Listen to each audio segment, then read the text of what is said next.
Earth as a singular planet. In fact, it is anything but. For this is a story not of a universe, but a multiverse, where universes and planets, such as Earth, were replicated and mirrored across a vibrating, infinite plane. Some barely different from the next. Others drastically so. This is DC On Screen. Every week, Dave and Jason talk about the multiverse of DC properties on film and television. But be warned, if it's been officially released, you can expect they'll spoil it. Welcome into DC On Screen episode 483. I'm your host, David C. Robertson. This, my co-host, Jason Goss. Hello. And it's been a couple of weeks now since we've had an episode. That's fine. No one's paid attention to DC in 2 weeks anyway. No, it's all been Infinity War. Yeah. Infinity War. We even stopped doing Infinity War. Yeah, and last night I popped over to the Marvel Cinematic Universe podcast and did 2 episodes. One for Agents of S.H.I.E.L.D. Season 5, Episode 20. Which is killing it right now. Absolutely. An episode which basically name-dropped Infinity War for a minute. Uh-huh. That was rewarding. Yeah. And then we did an episode talking about like what Marvel might be doing, what villain they might actually try to tackle after Thanos. So, did you guys end up deciding on like one you'd really like?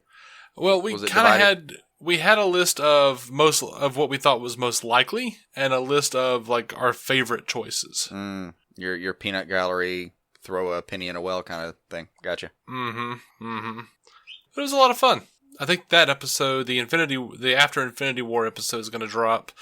Well, if you're listening to this right now, it's probably already dropped. Honestly, should I ask who your penny in a well was?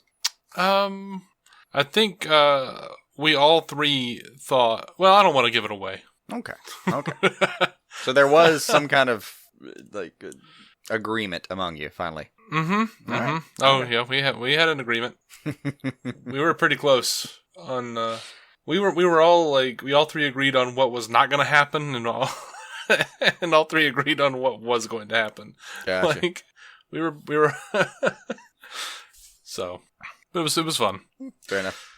Anyway, so last week not a lot of stuff dropped. Well, the day that we basically decided not to record, and then like some big stuff dropped.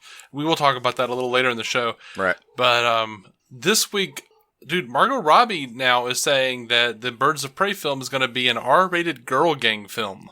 She's pitching for it. She says, I pitched the idea of an R-rated girl gang film including Harley because I was like, Harley needs friends. Harley needs interacting with people. Harley loves interacting with people, so don't ever make her do a standalone film. She's got to be with other people. It should be a girl gang. I wasn't seeing enough girl gangs on screen, especially in the action space, so that was always a big part of it. And then, of course, having a female director, that's Kathy Yan of Dead Pigs, to tell that story, and giving a female director the chance to do big budget stuff. They always get, here's the tiny little film. I was like, I love action films. I'm a girl. What are we, meant to only like a specific thing?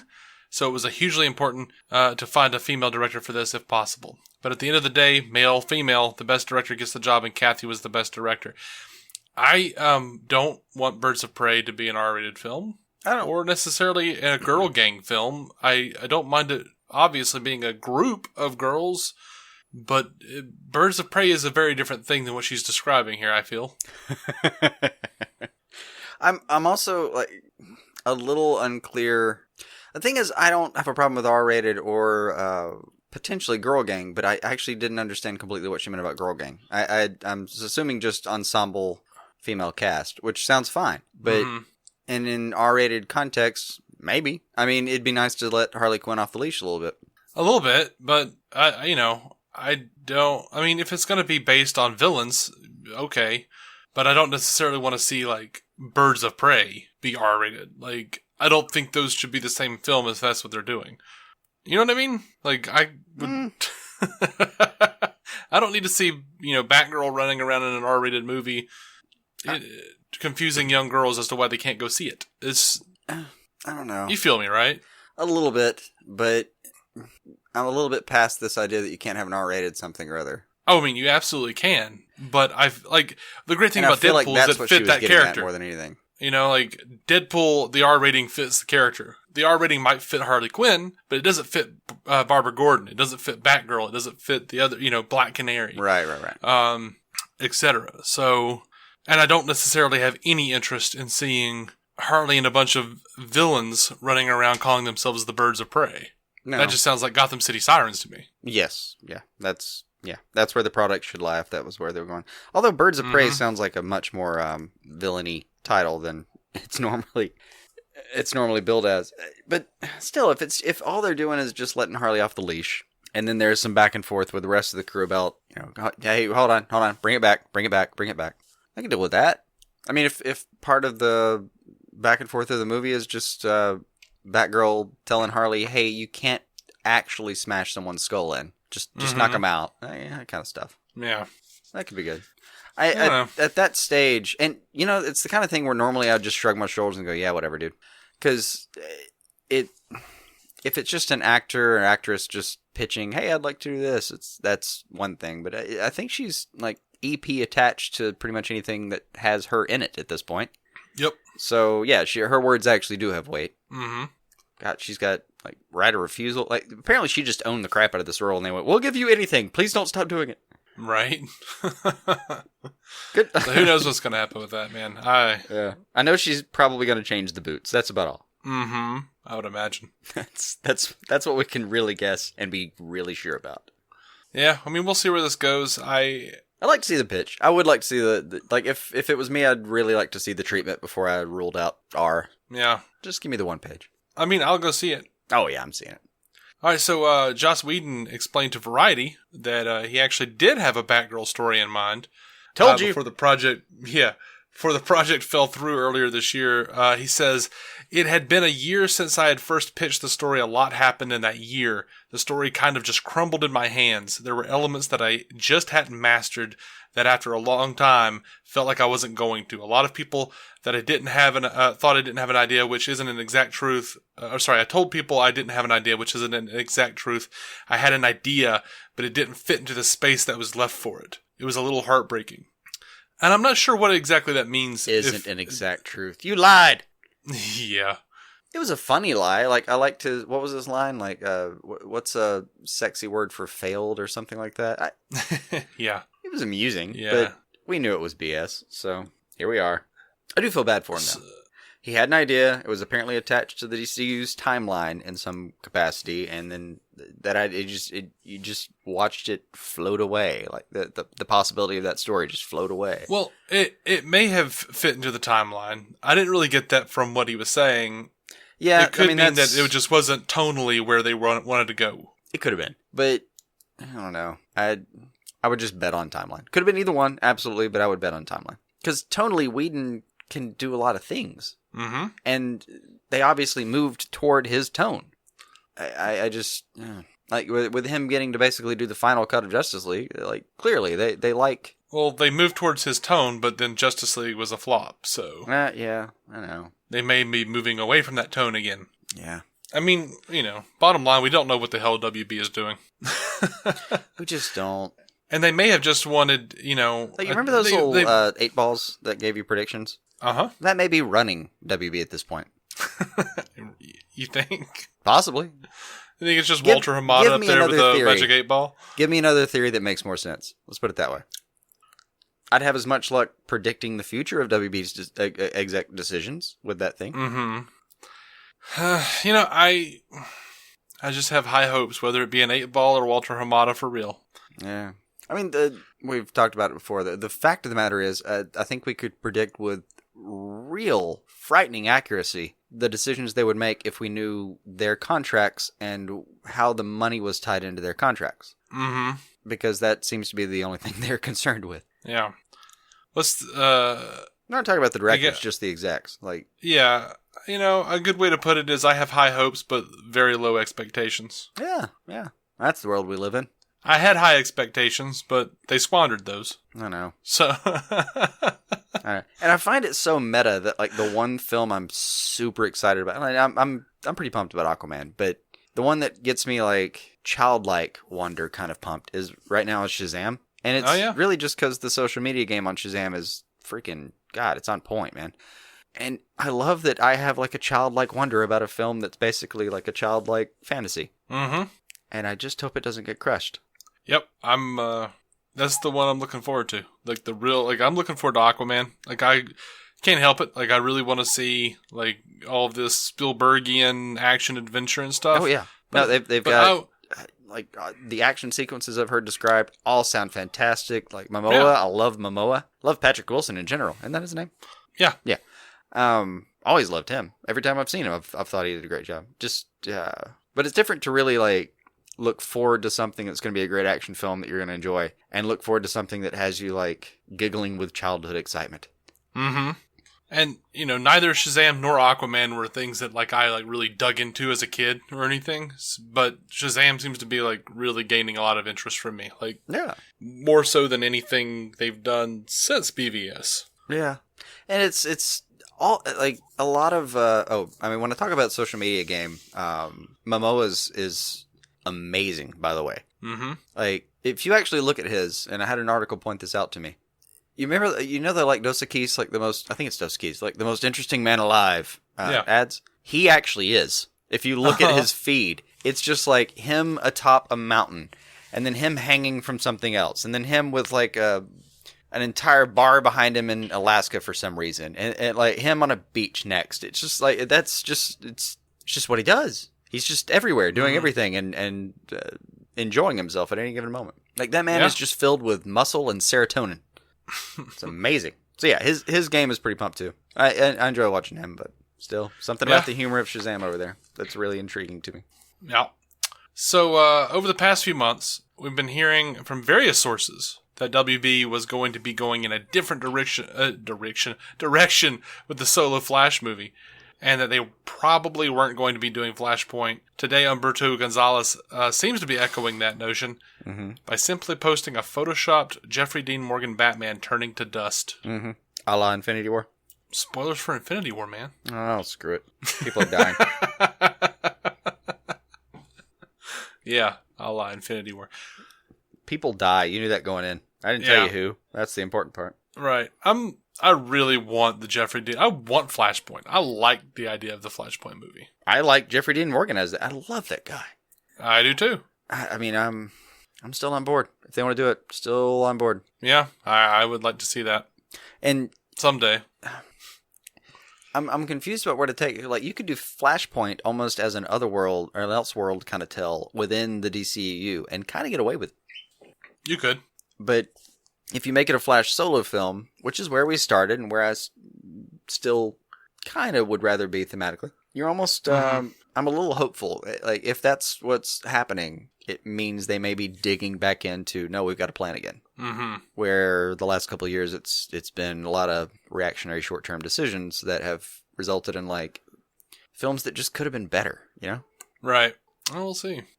Henry Cavill was talking to Collider at the CinemaCon, and they asked him about Man of Steel 2. He says, I'm having a lot of conversations behind the scenes with certain people, and we will hopefully be having conversations with other people who are also behind the scenes to make things start happening.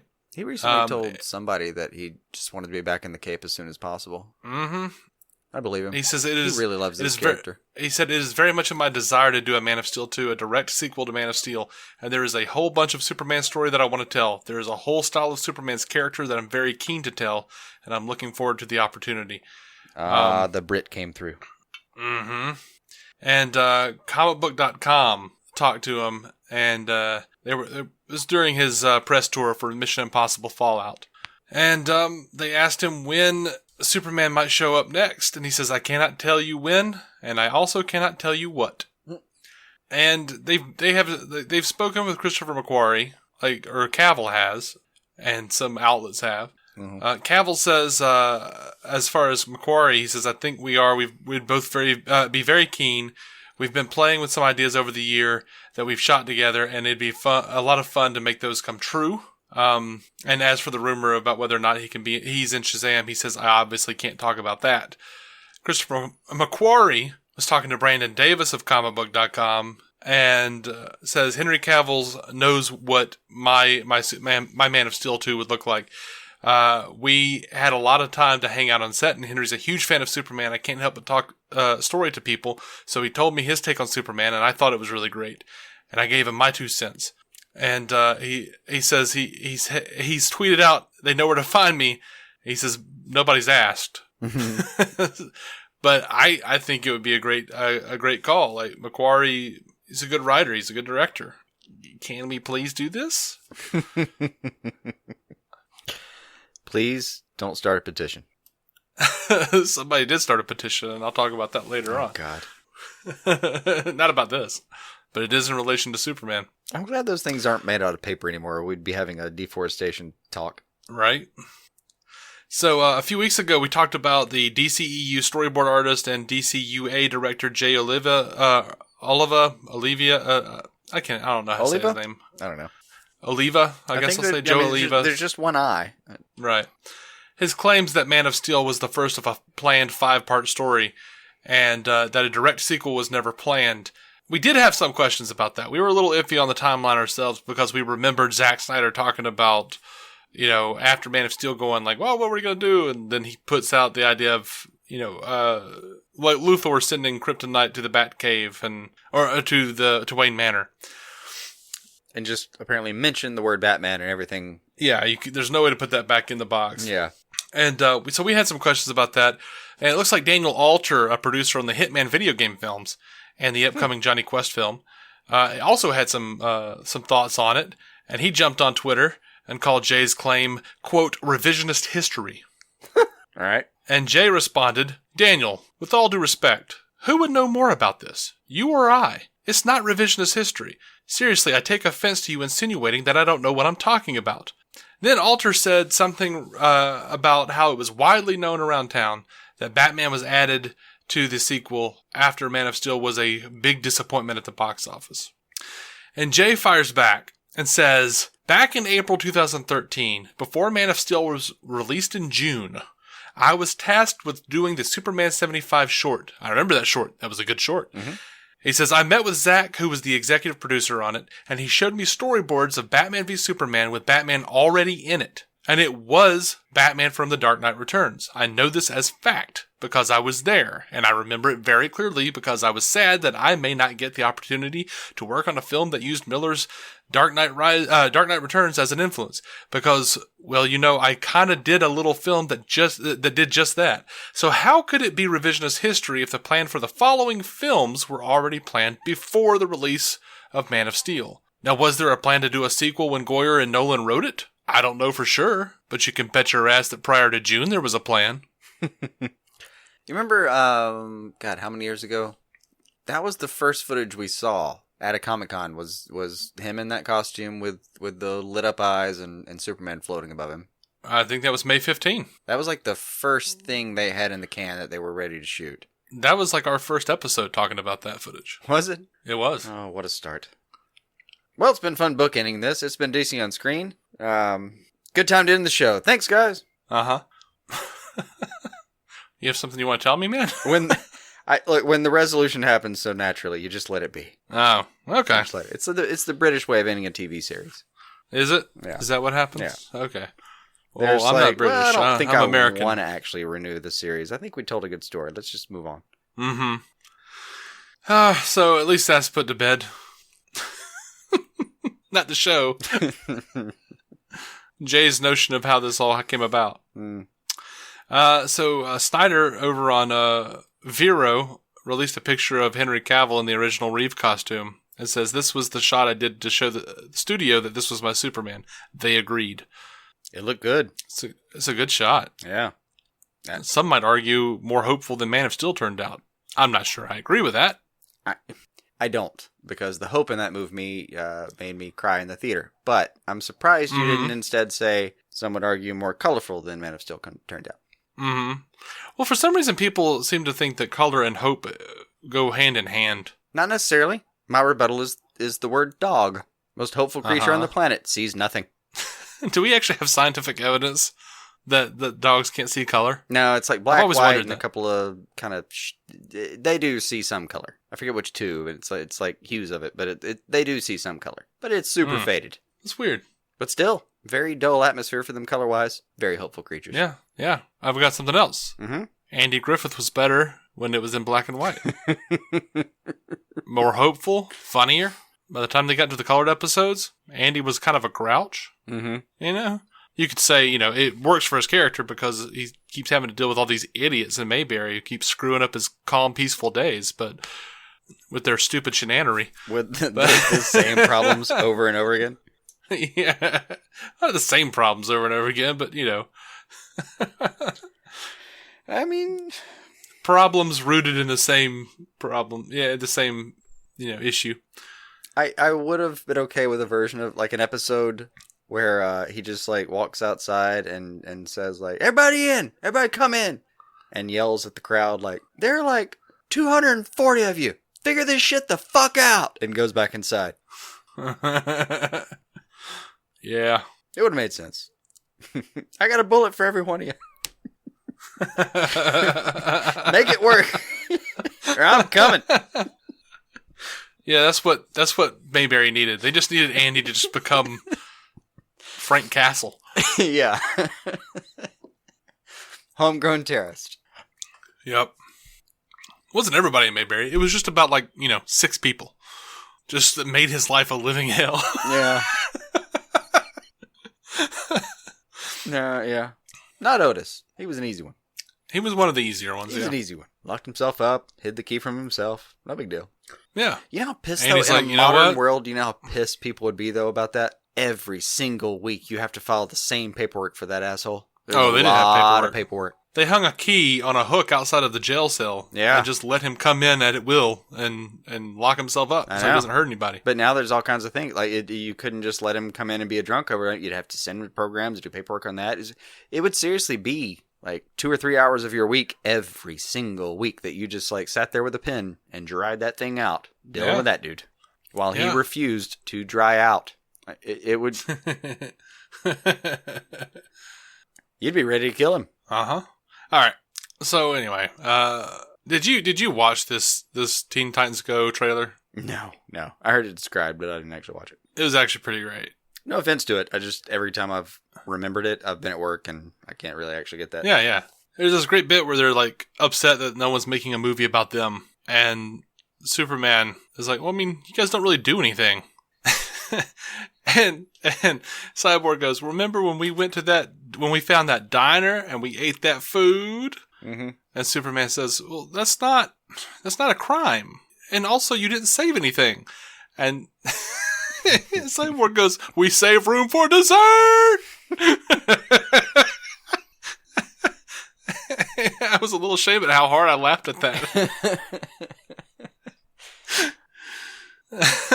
I've definitely never dug in, but some part of me thinks that like Teen Titans Go is like 40% dad joke. Uh-huh. And I mean, that's fine. Yeah. I do love a good dad joke. I think about half of it you're going to hate, because like about half of it is farts. Yeah, that does get a little boring. I need a clever poo joke to actually go for it. Yeah, I haven't seen Otherwise, a clever it feels one like from blue collar comedy tour kind of crap. Well, Which it isn't also even reminds me a accurate, 'cause little there of weren't like... really jokes there, but you know the film I'm talking about. Yeah, I mean, it also reminds me a little bit of like... There's a lot of good meta jokes, but it also reminds me of like surrealist humor. Like, I don't know why... Like Cartoon Network after 9 p.m. kind of stuff. Yeah, like, I don't know why Cyborg throws waffles at people, but that's a thing, And it sounds funny. apparently. But it also kind of sounds like the thing that I need a certain amount of weed to really appreciate. All right. And that's just not in my life. Like, it's just sure, Yeah. there have been times, but it's just not a thing right now. So. Yeah. All right, so Ryan Reynolds, in the new Teen Titans Go trailer, they meet Deathstroke and they confuse him with Deadpool. And it's a fun bit. He's like, "No, dude," like even like Deathstroke is like, "No, I'm not him," and also I came first. Blah blah blah. You know, it's fun. Accurate. And Ryan Reynolds on Twitter says, "Deathstroke / Slade Wilson is nothing like Deadpool / Wade Wilson. Not sure where the confusion comes from. Signed, Ryan Gosling." That's a slow clap if there ever was one. Fantastic, Ryan. Yeah, and also Jimmy Kimmel's doing Batman Mm-hmm. for this thing. He tweeted at Will Arnett, "There's a new Batman in town, me, and you are what the kids call old news." Oh. I love how excited that makes him seem. Mm-hmm. Good for him. Absolutely. All right, so we're going to be talking about a bunch of TV properties. We're going to get a little spoilery on Arrow stuff. But if you're not following us for that, we're all over the place, man. We're at DCOnScreen.com. You can find every episode. You can go over to Twitter and talk to us, DC On Screen. DCOnScreen@gmail.com if you want to send us an email. We're on Instagram. We're everywhere. We're on Facebook. And you can call us 205-259-6331 if you want to leave us a voicemail. We'll play it on the show and talk at you. So, big news of last week, DC Universe was announced. And that's the upcoming streaming service that they've been hinting at for a while. Mm-hmm. Well, we've been sure it was coming for, God, what, better part of a year, I want to say?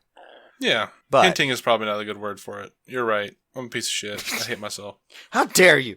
But they have finally opened up about some of the particulars. Mm-hmm. Well, it claims to be a, quote, first of its kind immersive digital experience designed just for DC fans.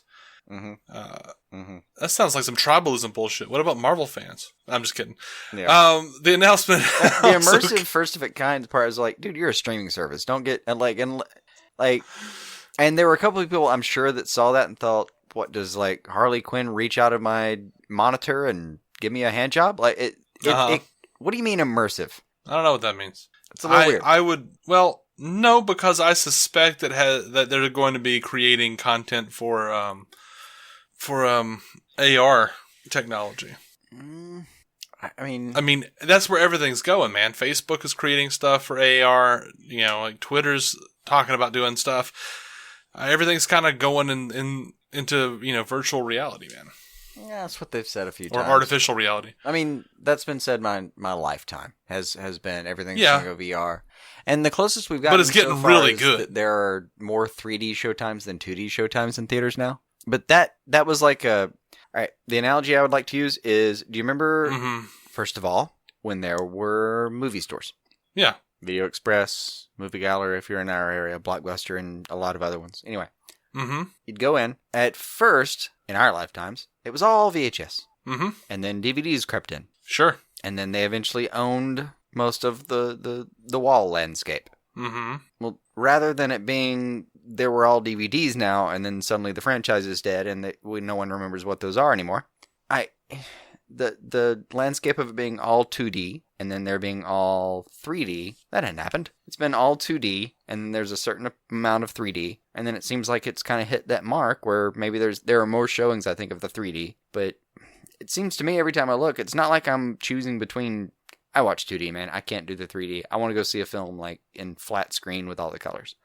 Yeah, but AR isn't necessarily like virtual reality like we remember the conversation as a kid. Like, they do have the headsets, but they're like really getting popular right now. They're like, I know, super popular. And not only that, I'm talking about AR as well. Like where you will have oh gosh, Instagram, Facebook Messenger. Like, they have things now where you put on a filter and it looks like something is sitting on your desk that's not.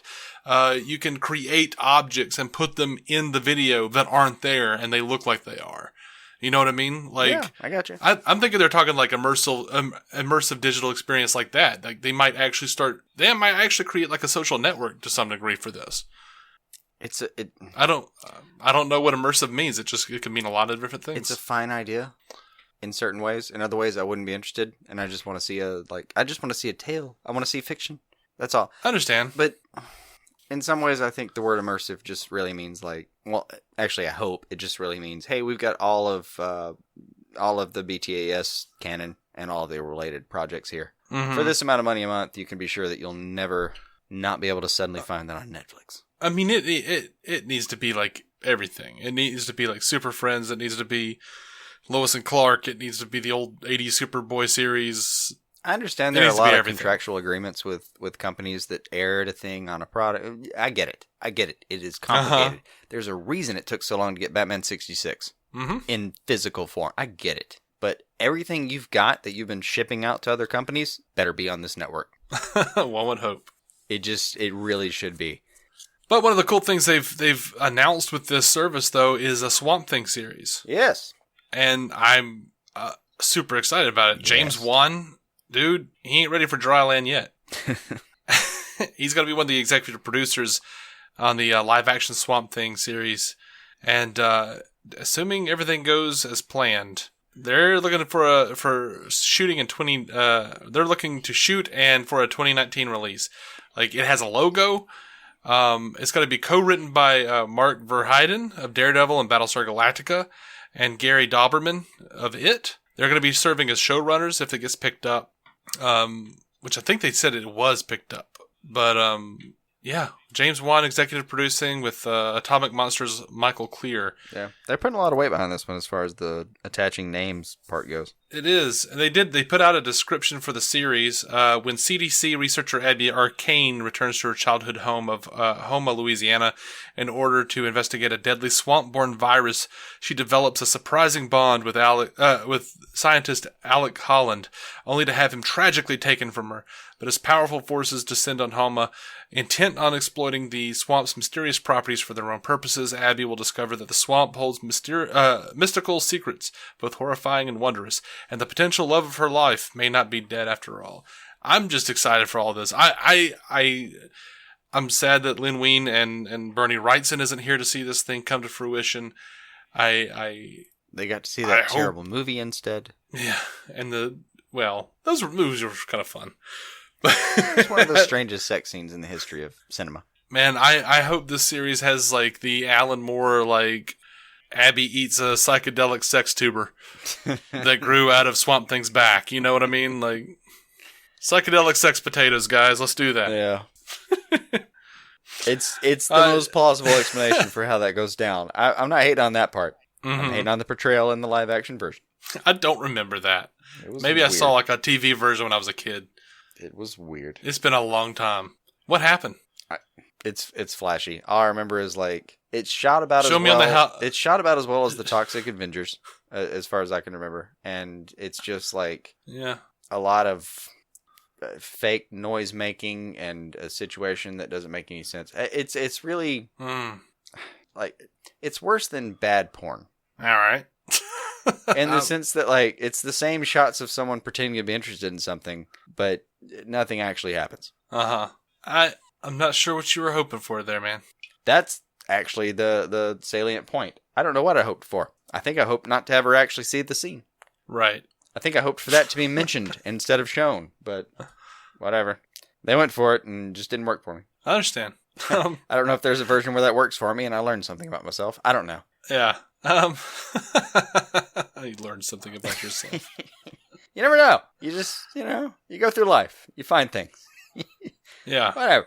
Hopefully I won't watch this series and never be able to eat a sweet potato without becoming aroused again. Right, you know what I mean? Right. You don't want to look at a stalk of celery and think, I can be that hard. You don't want to do that. No. But who knows? James Wan tweeted, been developing this vegetarian hero for a while now with a great team. Happy to finally share. Expect mood, mystery, gothic, romance, and swamp monsters. Fantastic. Sounds great. Their logo, they put out a logo as well. It looks great. Mm-hmm. It looks like classic, like House of Mystery type of stuff, man. I dig it. They also released logos for Titans, Harley Quinn, and Young Justice Outsiders, and all of those look amazing. Yeah. I'm especially taken with the Titans logo, which is like graffiti on bright blue graffiti on a dark blue wall. It basically looks like the Nightwing suit. Yep. Which is funny because I don't see a Nightwing on the show so far. Not so far, but they chose those colors. Oh, they did. They knew what they were doing. They knew I would know. At least taunting you. They're like, we're doing it this way. And they were like, why are you doing it that way? And they were like, because Dave knows. At the very least, I saw the logos and thought, well, hell, the graphic designer they hired was good. Let's hope for the rest. Yeah, right. And unfortunately, it depends on where you stand on it, I guess. But the Metropolis series seems to be taking a step back. It was one of the series being developed for the 2019 launch. The plan was to show the city of tomorrow before the arrival of Superman. Seemed like it was going to be kind of Lex Luthor and Lois Lane as they investigate fringe science. Seemed a little procedural, But for reasons as of yet unknown, Deadline is now reporting that the show is being put back through the development process, which doesn't bode well, honestly. Like, they already had like a series order. Yeah. So I don't know what that's about. That's weird. It's a little confusing, honestly. Mm-hmm. I'm not going to say so I've never seen anything like that before, but usually, usually you either move forward or don't. Not talking about Fringe Science. Hell, the show Fringe went back through the development process midway through the damn show. Yeah. That's the thing you get more often than... That's actually a good point. There may be some hope here. Oh, really? Yeah, maybe there's somebody that foresaw this isn't going to work out and convinced everyone, no, seriously, we need to go back to the drawing board. This isn't going to work. I didn't mean to instill hope by evoking Fringe. Dude, you learn from history and you try to do better. Well, sure. That's the goal. That's what we all try to do. So maybe someone tried that. Okay. All right. I do hope that Metropolis is good. I'm going to watch it. I don't want it to be bad. Yeah, I'm hoping for the best. I did get on to someone earlier today, just at work. Someone said, hindsight is always 20/20. I was like, no, it's not. What do you mean? It's like, not everyone's smart enough to learn from their past. Sorry. Mm-hmm. It's just, no, not always. Not always. Shit, I'm like one of those, I'm like that hamster in The Simpsons. No, I'm not like the hamster. I'm sorry. I'm like Homer and Bart. Yeah. Remember there was an episode of The Simpsons where Lisa hooked up an electrode to a muffin, and the hamster touched it like twice and went, nerds to that. I'm not doing that anymore. But Homer and Bart just kept touching it and getting electrocuted and trying to eat it. Yeah. Yeah. That is me. No, I mean, I've really got to talk to my wife about putting electrodes on muffins. I understand. It's not okay. And that cycles back into the hope argument. I hope this time the muffin doesn't hurt me. Yeah. All right. So over to HBO and Watchmen.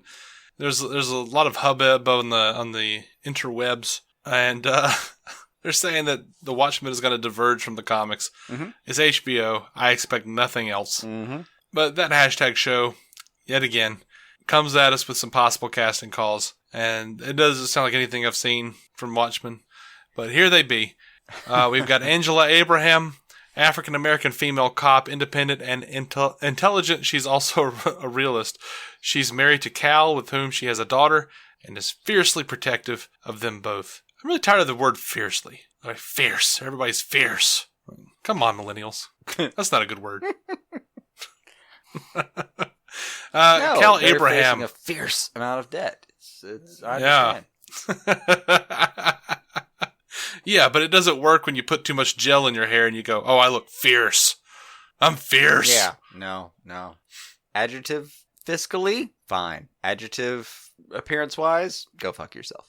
Right. I tend to hear a lot of reality TV in the background now that I'm married. I'm sorry. And they all want to say that they're fierce. You're not. Anyway, Cal Abraham, African-American male who is the stay-at-home husband of Angela. While he seems at home as the king of his castle, and being a loving husband and father, it's clear his past has a different story to tell. We have Looking Glass, a good-looking cop, the native Oklahomian, isn't simple, as his rural accent makes him appear to be, a top interrogator and behavioral scientist. He may also be a bit of a sociopath. Panda, an ethnic desk cop. These descriptions. An ethnic desk cop. He's cynical and tough and puts his job first. Not a friend to many. He uses comedy to keep people at bay. Well, I can relate to that a little bit. Red Scare, mafioso, tracksuit wearing cop. His Russian accent lends to his abrasiveness. Oh, this was great. Pirate Jenny, an androgynous and lustful bisexual cop. Jenny is an anarchist at heart. Did a 13-year-old write these descriptions? This is weird. It's yeah, that's out there. Jane Crawford, the wife of the police chief, Judd. Jane is a veterinarian who's sharper than her guarded persona lets on.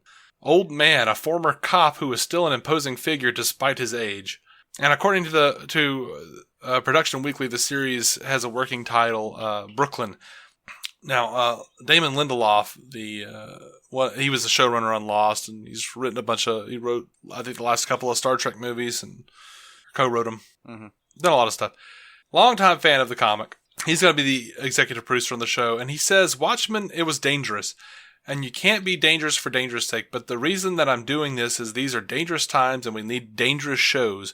What we think about superheroes is wrong. I love the Marvel movies, and we saw Justice League this morning, and I'm all for Wonder Woman and Batman, and I grew up on these characters, but we should not trust people who put on masks and say that they are looking out for us. If you hide your face, you are up to no good. I don't know that I necessarily agree with that, but I guess good to know what kind of headspace he's in creating the show. I like what headspace he's in creating the show. That was supposed to be the take originally. Yeah, I know. He's in a good spot. I'm just saying, I don't know that I necessarily agree with him, but that's part of what makes Watchmen great. But yeah, that's the thing. Are you prepared, by the way, for the inevitable headline if like the first episode doesn't get the viewing, like if it doesn't get the rating it's supposed to get? Who watches The Watchmen? No one. Yeah. Just prepare yourself for like Hollywood Reporter or Variety running something like that. Oh, they'll do it either way. Like if it gets a huge turnout, who watches The Watchmen? They'll be like everybody. Yeah. Yeah. They're like yeah, that'll be a thing. Yeah. My favorite one of those weirdly comes from Jay Leno on the Tonight Show. It wasn't even really like that, but it was just one of my favorite jokes. It was the night that Voyager, it was on the week that Voyager came back home to the Delta Quadrant. Spoiler for Voyager. Sorry if you want to watch Star Trek Voyager, I just spoiled it for you. Mm-hmm. But if you were transplanted 12 years in time, I apologize. I wish it was 12 years. Or old, man. I just guessed. Yeah, it was more like 17 years ago. Oh, Lord. All right. But, yeah, Leno on The Tonight Show had a great bit where he was like, Voyager came, tonight, the crew of Star Trek Voyager returned home to find that no one was watching. Something like that. It was like maybe the first time I really laughed at Leno.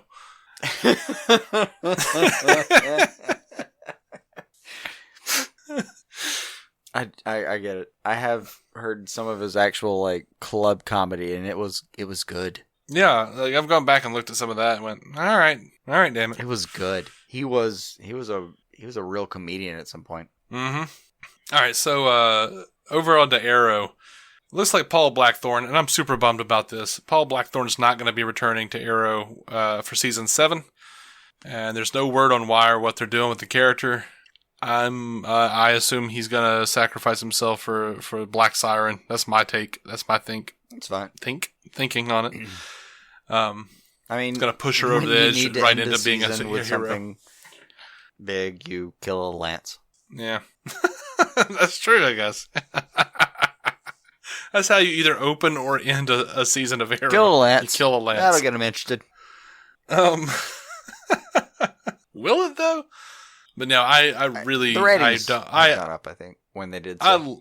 Maybe. I really enjoy Paul Blackthorne. I like Quentin Lance. I don't want to see that character go. Yeah, he's good.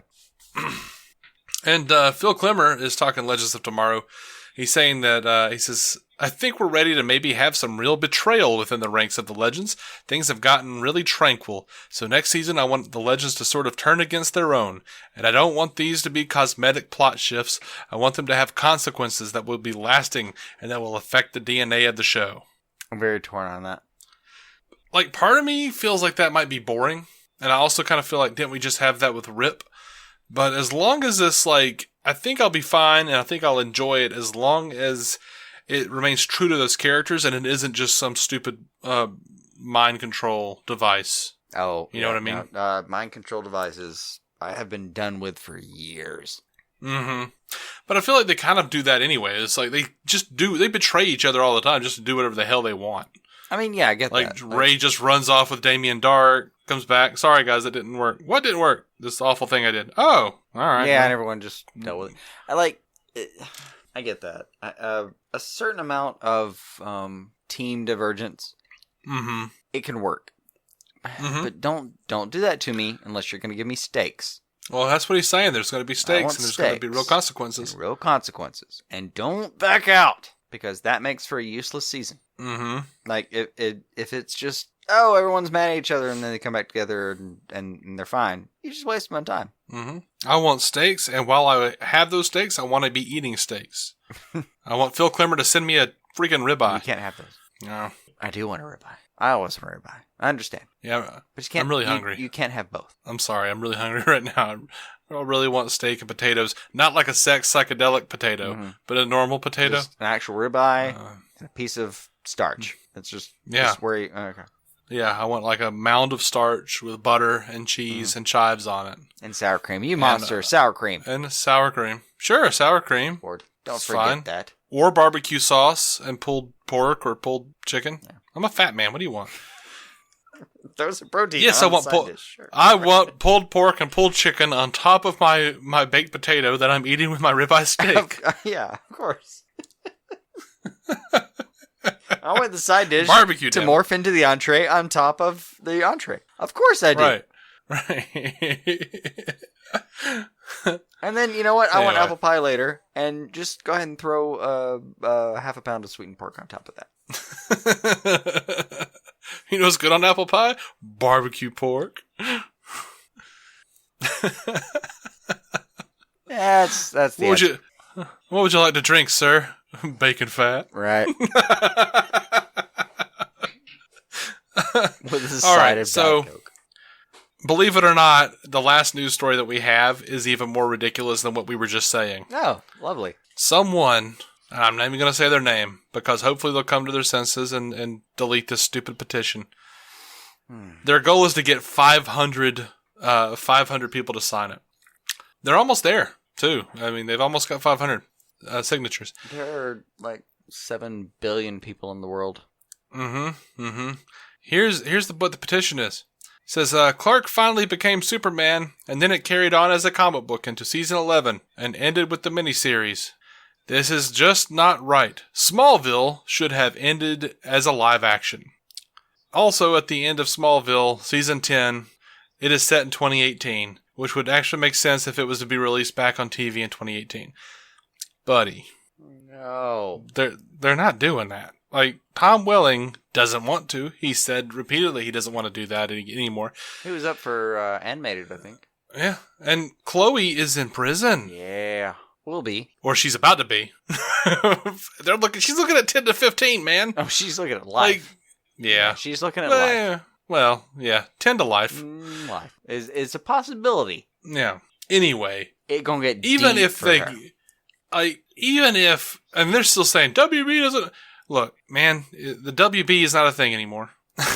CW already produces so many of these superhero shows. Tom Welling doesn't want back. Allison Mack is in more trouble than she can handle. I don't think it's gonna happen, buddy. I saw an interview a few years back where James Marsters almost laughed at the idea of like bringing Spike back for something. It was like, vampires don't age. I'm like, yeah, I'm old. Mm-hmm. That show lasted. What was it? 6 years? Angel lasted 5 years. Buffy lasted 7. So he was there for a good 8 years. Something like that. Yeah. Better part. I mean, I think he showed up in season 2, actually. But yeah, better part of a decade, and yeah, you can see how much he aged. He aged in the show. Yeah, even in the course of that. Not to mention all the jokes about how like Angel looked a little older. It's a vampire show, man. You can't do like a 20-year-old revival of a vampire show. They're supposed to look exactly the same. Well, they could, and I know how. Like any writer worth his salt, if I could do it, any writer. Turns out having a soul makes you age.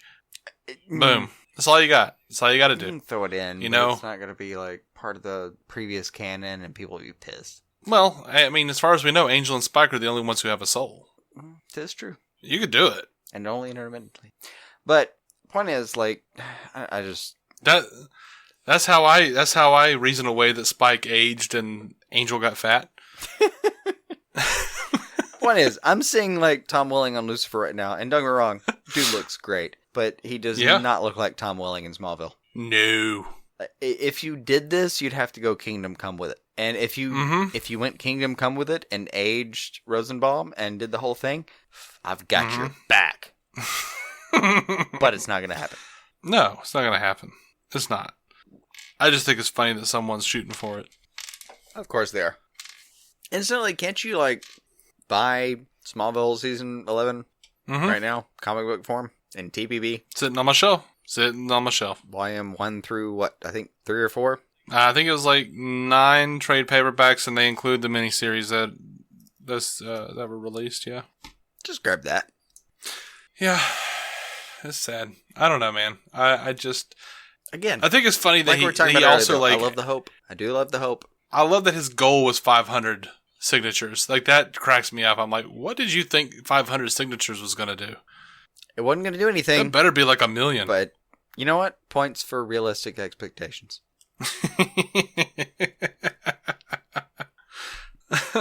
Anyway, that's it. That's all I've got. You got anything? Nah. All right. Well, I guess next time we're going to be coming back with a review of what this season of Lucifer's ending, right? Nope. I can give you the specs on that, and yes. Mm-hmm. Yep, that's for real. That's what I thought I saw when I looked at the schedule. Yep, that is going down. Last episode was really good. It was. Lucifer's been a lot of fun for a few episodes. Yeah. Hopefully, something will go down. I mean, something already has. Yeah, well, it's the Lucifer problem, though. Some stuff goes down, but not always enough goes down. Well, I don't know, man. They made great strides this last episode. A lot of stuff went down. They have made good. I'm proud of them. I am proud of them. I'm proud of them, and I'm invested. Shock and awe.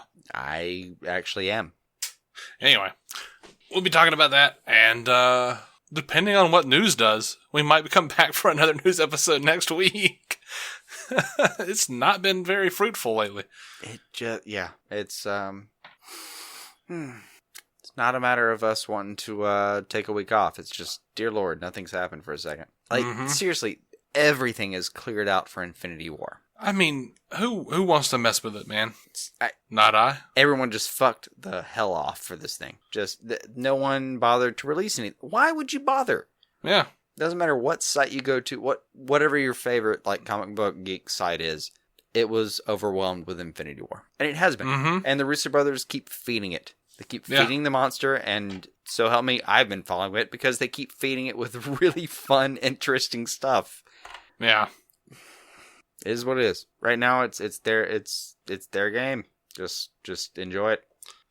And all of our finales are coming up in the next couple of weeks, so. Except for Supergirl. Which will continue until Supergirl is renewed and continues. We're seriously going to have like 2.5 months off, I think, between seasons on that show, which is so weird. Mm-hmm. But it's also like the thing I wish would have happened when I was a kid. Yeah.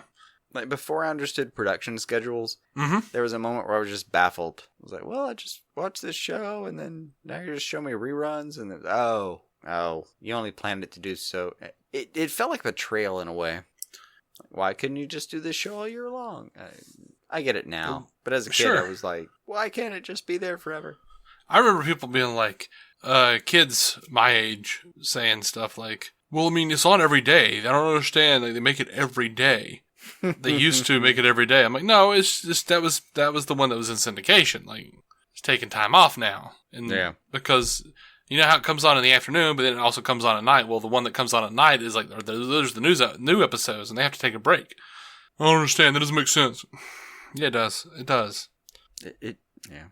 But that was my favorite thing to do. One of my favorite things to do when I was a kid is, like, I would start watching a show and get into it in its first season, like Fresh Prince, right? Mm-hmm. I started watching Fresh Prince, and I was like, I wonder if this is still on, you know, and then wind up catching it on NBC, and I'm like, oh man, everything's so different, and they're all so old. What's happening? You get excited. Oh, the story continues. Oh, look, their production value's gone up. Yeah, it did. I for sure did. The doors, the walls don't shake anymore when they close doors. Yes. That island sink in the kitchen didn't wobble anymore. Yeah, absolutely. Yeah, which I loved Fresh Prince and how they would break the fourth wall. Where like they had this great episode where like Carlton and Hillary were both like begging Uncle Phil for money. It was like in the opening teaser, and like they're like, "Oh, you got the money? We can swing it. What are you talking about?" And he doesn't want to give them money, and they all walk out of the room. And Will just like looks at the TV screen, like looks directly at us, and goes, "If we so rich, how come we can't afford no ceiling?" And it pans up, and we see like the scaffolding and the lights and everything. Yeah, I love that show. That's the thing is like for us that was mind blowing and wonderful, and for people that lived about 30 years before us, that was like good in joke. I always knew Lucy's apartment was never just one set piece. I get that. Mm-hmm. It was so refreshing to watch Jazz walk on and go, "So who plays the mom this year?"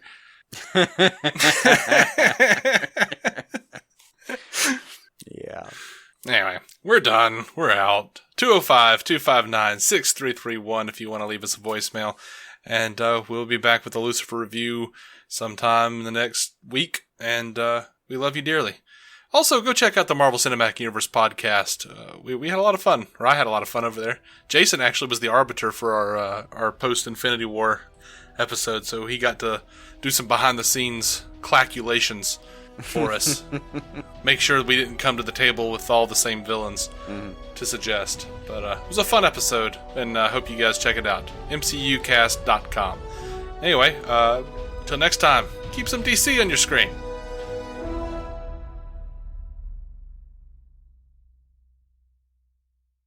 Our opening narration was from Dan Jurgens' The History of the DC Universe, Part 3 of 10, as featured in DC 52, Week 4. It was performed by me, David C. Robertson. Intro music by Jason Goss and Michael Shackelford. Michael's band, Future Elevators, could be found on Spotify or future-elevators.com. Our introduction was performed by Effie Oppelders of the fantastic podcast Stealing the Remote, which lives on SoundCloud. It can also be found on iTunes and Stitcher. We are proudly in partnership with TV Time, TV show calendar and social media site that lets you keep track of what you're watching, what your friends are watching, and where you all left off. DC On Screen is a maladjusted production. Visit maladjusted.tv for more from me and Jason, including sketch comedy, an improvised web series, vlogs, parodies, and more. Are you maladjusted? We all love the low country lifestyle, which is why we should do our best to protect it. To get insurance that helps you protect your home from whatever the low country throws at you, contact CT Lowndes & Company today. Their local agents can review your coverage to help make sure you're properly protected. CT Lowndes & Company has been helping protect and insuring the low country since 1850. Visit ctlowndes.com to learn more and request a quote. That's CTLOWNDES.com.